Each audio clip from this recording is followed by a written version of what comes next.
Hey everybody, it's Jason with Parallel Reality coming back with even an article from Red State dated July 9th, and I thought this was interesting because we're going to be talking about more Chinese spy stuff. So it says, Bombshell allegations about special treatment Feinstein, Swalwell Chinese spy sagas got from FBI. It's a bit of a longer article, so buckle up, and we get to look at one of the dumbest human beings, not just in Congress, but on planet Earth. It's Eric Swalwell. And I read this thread initially that they're going to go over here on Twitter, so you can go follow it, or read it, I should say. And that's this Jerry Dunleavy's who you'd want to follow. That's what I meant to say. So, journalist Jerry Dunleavy just dropped a big scoop in a Twitter thread that he got from a former FBI official in the counterintelligence world on the spying dramas involving Representative Eric Swalwell and Senator Dianne Feinstein, both Democrats of California. The source not only provided some new details about the cases, but also revealed how I can never say this freaking word, politicization, I'm just going to say it that way, affected the FBI's handling of them. In the Feinstein case, Russell Lowe was a U.S. citizen who was ethnically Chinese and worked as a staffer for Feinstein. He would also be a representative for her to the Asian American community. And Christine Fang, who we know as Fang Fang, was a Chinese national who got close to Swalwell. And as we reported, she became Facebook friends with members of Swalwell's family, but there was a problem. So it says, so this is from the actual Twitter thread, I believe. Yep. It says background, both Christine Fang, aka Fang Fang of the Swalwell saga, and Russell Lowe of the Feinstein saga were believed to be co-optees of the Chinese Ministry of State Security, the CCP's intelligence and secret police agency response for foreign intelligence and counterintelligence operations worldwide. Fang and Lowe were specifically interacting with and speaking to the MSS 12th Bureau, which is a CCP spy bureau with a heavy emphasis on foreign influence operations and political influence. They both also had contact with Chinese intelligence officers at China's consulate in San Francisco, and Fang and Lowe knew each other and were pictured together at China-related events. Uh-oh. So it says, what happened? The FBI essentially torpedoed the investigations in the two cases when they chose to give Feinstein and Swalwell defensive briefings because they were both on intel committees. So as according to the source, the FBI believed, based on the evidence they had collected, that Swalwell and Fang had a sexual relationship. Swalwell has always refused to confirm that. How would the FBI know this? According to the source, the FBI had FISA surveillance on Fang, who they believed had also been targeting other politicians as well. So a lot of her actions and communications were monitored. If they have recordings, they have collected. While the FBI didn't think that she herself was a Chinese intel officer, they did think that she was a compliant tool for them. So this just gets worse for Eric Swalwell. But why haven't we heard anything about this? Like the Twitter thread, and then this article, which is basically like a commentary on the Twitter thread and the news contained therein, is all I've heard about this. So even today, just looking around at news sites, like I didn't see anything anywhere about this. So that's odd. So the article continues. It says the source also said that the FBI opened a public corruption case on the Swalwell matter, and he was the subject, and they were looking into any possible illegalities like foreign donations or bribery. But Swalwell has never been charged with anything, and the House Ethics Committee ended their investigation of him on the matter. And the Twitter thread said that Fang was involved in fundraising activity for Swalwell's 2014 re-election campaign. And FBI agents believe that Fang facilitated a small, it's $100 or $200 range, illegal foreign donation to Swalwell, according to the source. The congressman's D.C. office also provided an internship for Fang's family friend, per the source, with the FBI believing the internship was provided as a favor to Fang. Oh, so we got some quid pro quo here. The Swalwell was soon named to the House Intelligence Committee by Nancy Pelosi, and this prompted the FBI's top leadership, colloquially known as the FBI's 7th floor, to decide to provide Swalwell with a defensive briefing in 2015, which effectively shut down the dual investigations by the Bureau. According to the source, there was heated disagreement about this briefing decision from the FBI agents involved, many of whom had wanted to keep investigating.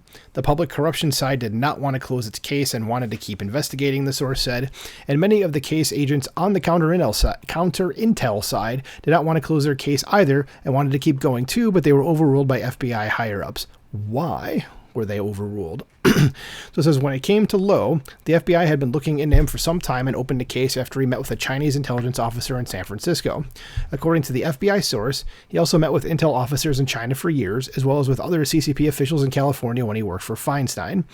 And the Twitter thread here says, Lowe was believed to have discussed a number of topics with Chinese intel officers while working with as a Feinstein staffer, per the source, including Feinstein's views, U.S. politics, international politics, U.S.-China relations, political views, and China-related controversies such as currency manipulation. And the FBI investigation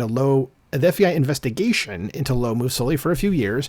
That FBI investigation was eventually moved from being a counterintelligence case to a counter-espionage case, the source said, and the FBI was legitimately concerned by what Lowe was up to. But then, just as the FBI was finalizing the effort to get a FISA surveillance warrant on Lowe, it was stopped at the last minute. There was initial approach to search Lowe's home, and he would regularly go over to China around December each year, and so that is when the FBI planned the search for, the source said, but that was called off when then FBI Deputy Director Sean Joyce instead decided to give Feinstein a defensive briefing in the latter half of 2013. Said instead the FBI just interviewed Lowe and stopped the case. Nothing like not doing your job all the way through. How about that? Even though I can't really blame the regular agents, but blame the seventh floor, as it said. So the source said FBI agents were told by then FBI Counter-Espionage Section Chief Louis Bledel that the prevailing reason for the FBI Deputy Director briefing Feinstein rather than allowing the FBI to ramp up the investigation into Lowe was that the FBI needed Feinstein's support and needed Feinstein on their side. She was the chair of the Senate Intel, likely specifically related to the FBI wanting her support on counterterrorism efforts. The FBI agents working the case were pissed that they weren't allowed to conduct the covert search against Lowe. Keeping that cough in, says once they gave her the briefing, Lowe stopped working for Feinstein, and the FBI believed he was being run by China, according to the source, but that ended the investigation. And that's pretty sketchy, too, that as soon as she got this briefing, he stopped working for her. What are the odds she told him, like, yeah, they gave me some information about you? You may want to get the hell out of here. Because I think, if I'm correct, this is the guy that worked for her for like 20 years or something like that, so it's not like she didn't know him or he was like a new employee. Article goes on, says Dunleavy said that the former FBI official from the counterintelligence world source said he believed this showed the politicization of the Bureau, as well as the failures in dealing with Chinese operations against the U.S., particularly those targeting politicians. Their intervening stopped the investigations in the case of Democrats, but in the case of Donald Trump, the defensive briefing was used as a pretext for them to investigate Trump. The problem with this is not only the politics, but how the alleged spying was never followed up on. We don't know what they had or how we might have been compromised because they didn't pursue it. That's shocking, and such a thing can put us in danger when it involves people who wish us ill, like China. That's correct. So, again, this is surprising to me to see that Twitter thread from Jerry Dunleavy, and then keeping that in too, and then this article come up, and again, nobody's talking about this. I don't know why, because this seems like it's kind of a big deal that these folks are being spied on by what it seems like known agents of, as it says here, the Chinese Communist Party's intelligence and secret police agency, and then like just nothing happened to them, and they actually got on the intel committees. That seems a bit bad, but let me know if you guys have seen anything in the news about this at all. And I don't care which side of the political spectrum, just anything at all. I mean, I doubt you're going to see anything from, sites or networks that lean to the left, but if you have seen something, let me know. But let me know what you think overall about this. I think we're in a bit of danger here, considering we have, known spies working and trying to get with some of our Congress people. So let me know in the comments below. Like, share, subscribe, and I'll talk to you soon. Bye.